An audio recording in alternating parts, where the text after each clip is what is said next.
Hermanos, que el Señor les continúe bendiciendo en este día del Señor. Hoy domingos, donde estamos adorando al Rey de Reyes y Señor de Señores. Este que te habla es el hermano Wilfred Méndez, y por la gracia del Señor pertenecemos a la Iglesia Templo La Hermosa de Asamblea de Iglesias Cristianas, cuyo pastor es el hermano Guadalupe Meléndez y su esposa María Carrión.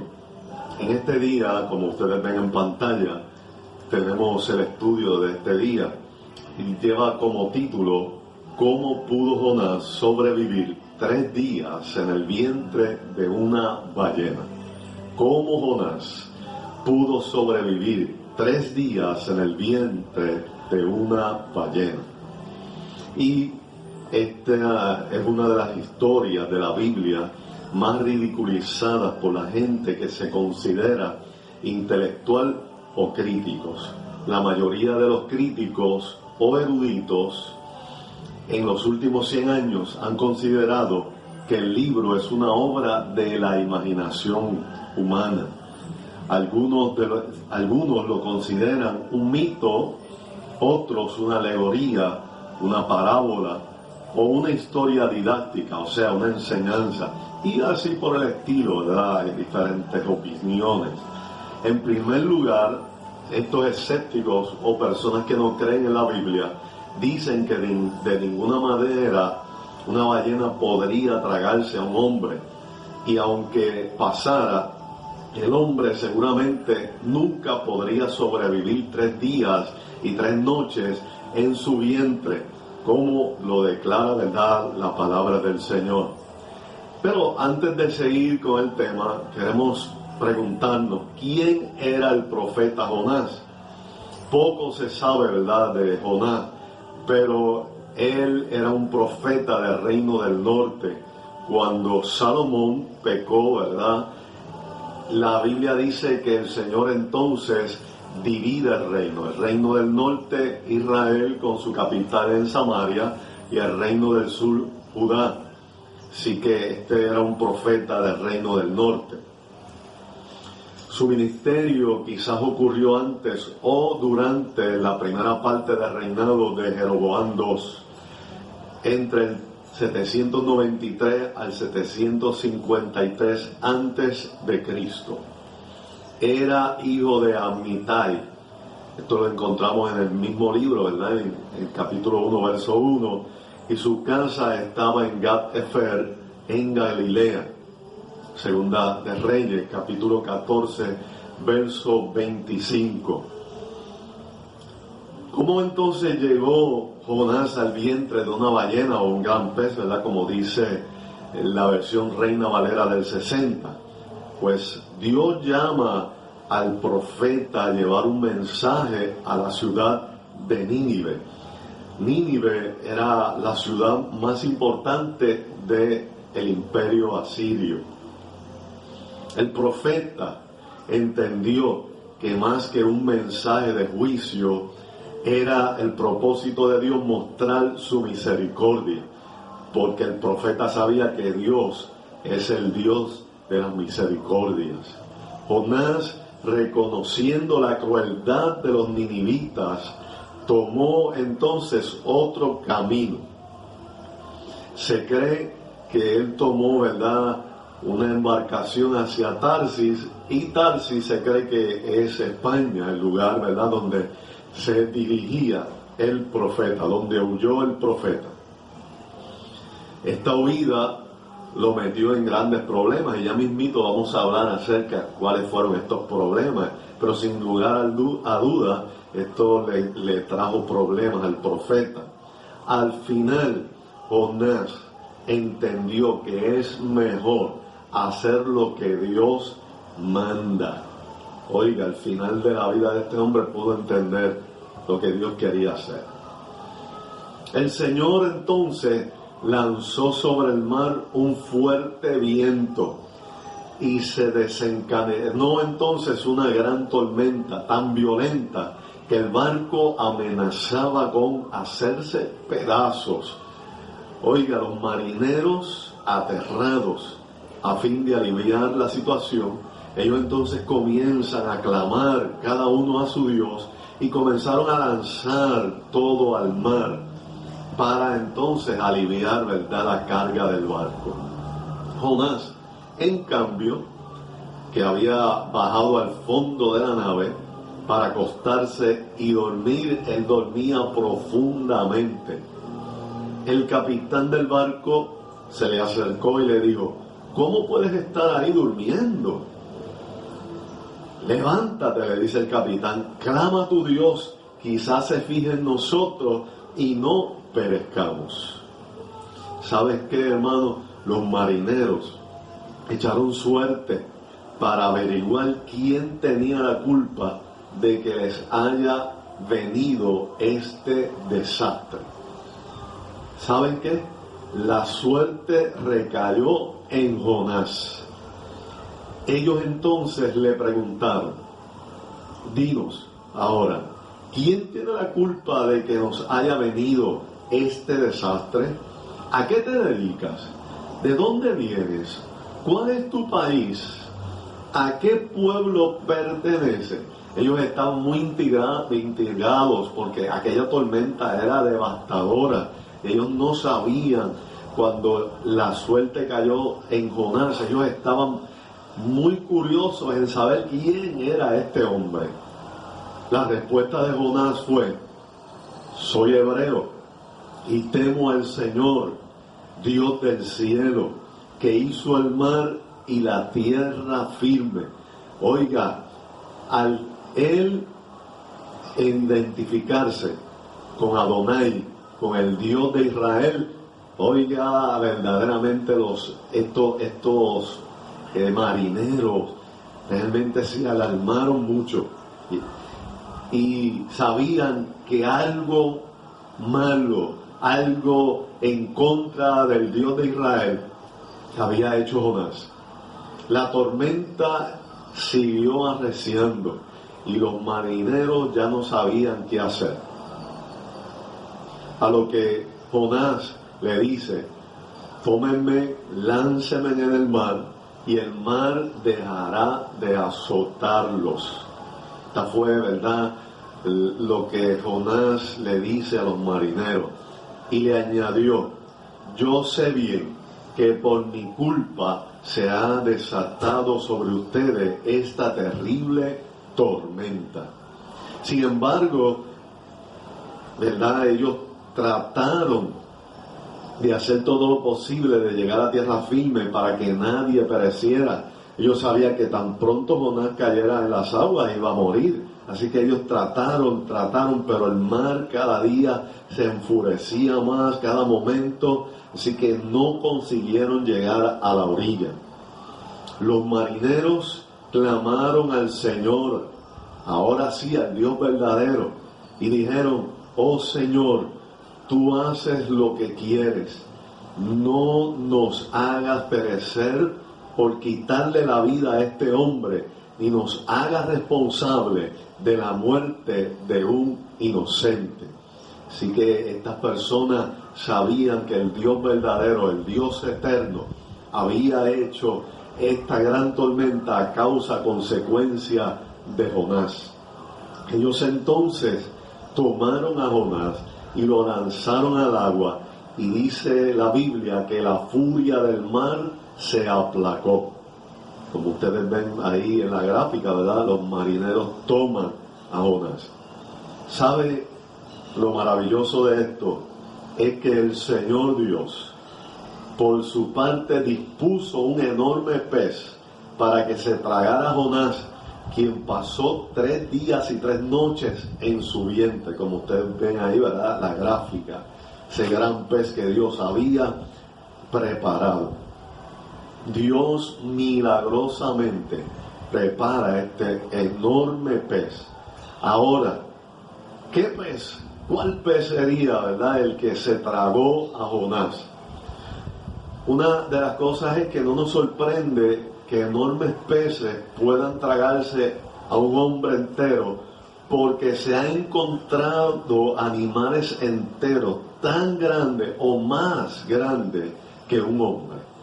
Algunos de estos peces o enormes peces son la ballena esperma, el tiburón ballena y el tiburón blanco. Yo quiero mostrarle unas gráficas a continuación.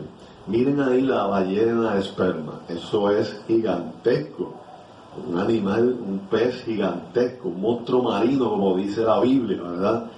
Miren el tiburón ballena, miren al lado de ese buzo, qué pequeño se ve el buzo al lado de este tiburón ballena. Y el tiburón blanco, ya ustedes pueden ver, también es enorme al lado de este buzo. Así que nos preguntamos, ¿cómo sobrevivió Jonás?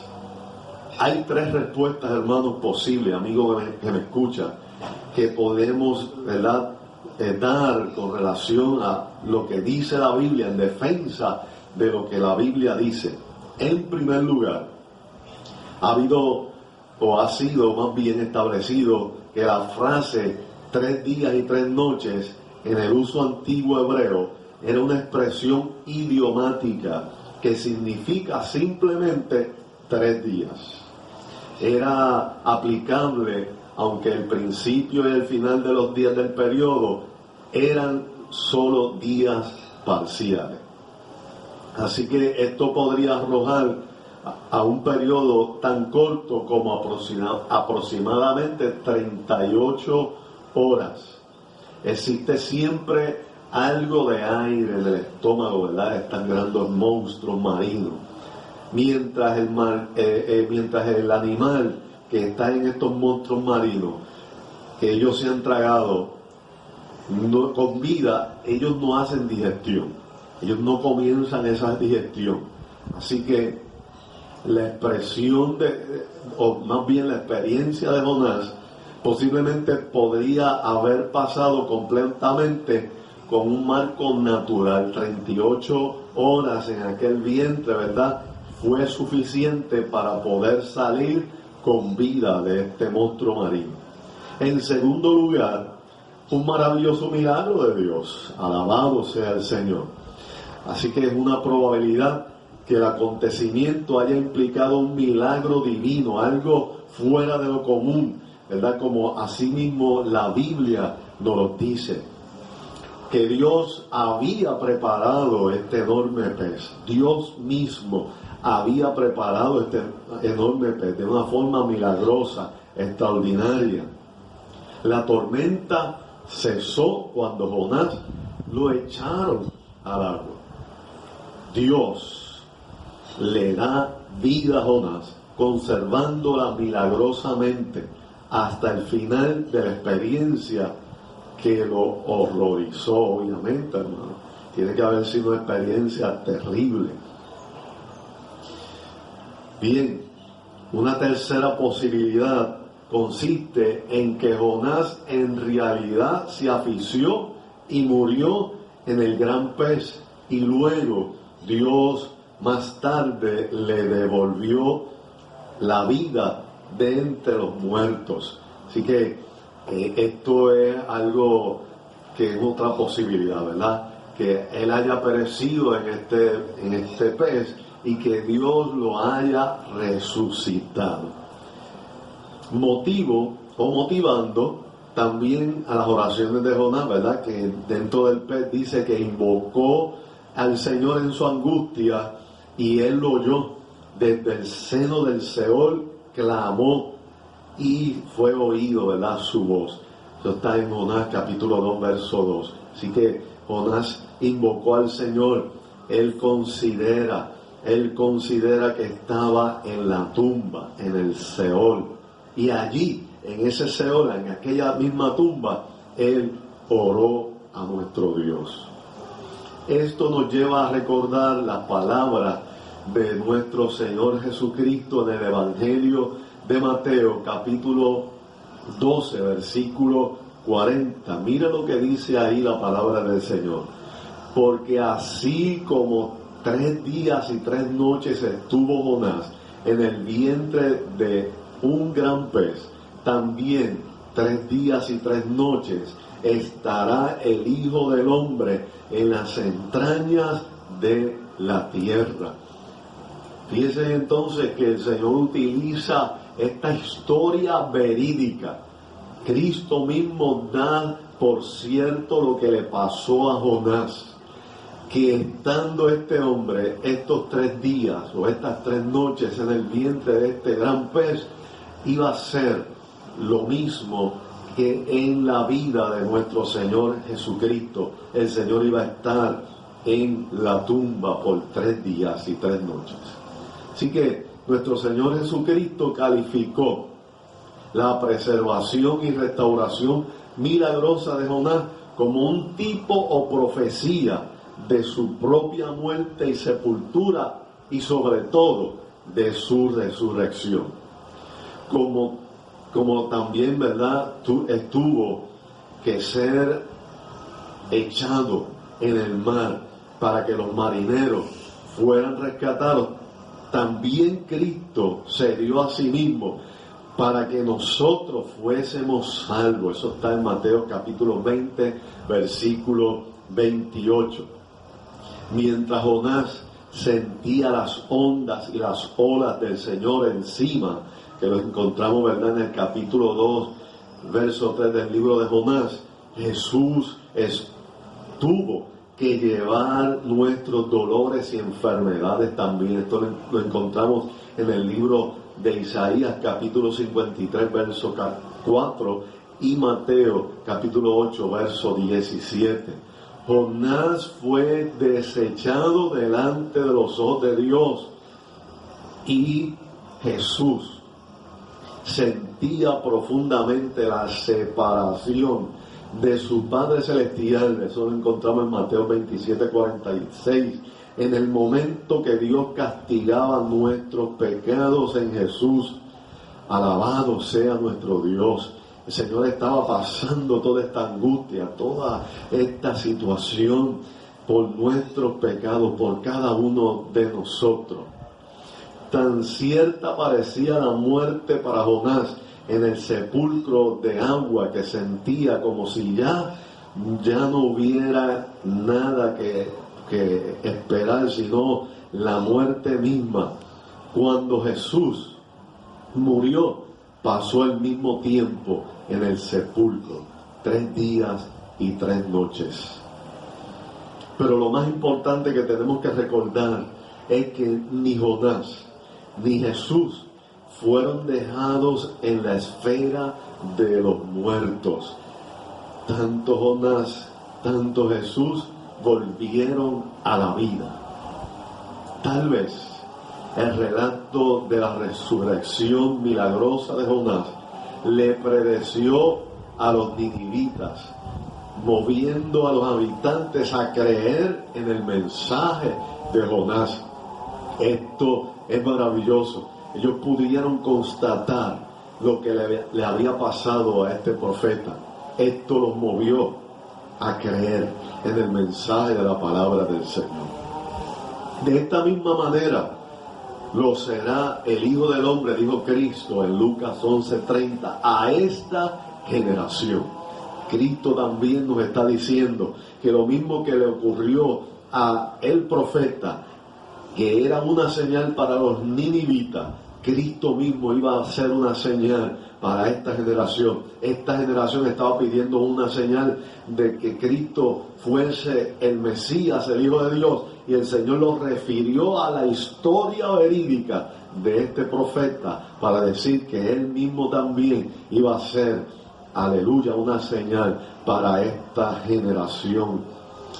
La señal de Jonás y de Jesús nos ha movido a la misma fe y a la misma obediencia, tanto para aquel pueblo de Nínive como para los que estaban allí escuchando a Jesús.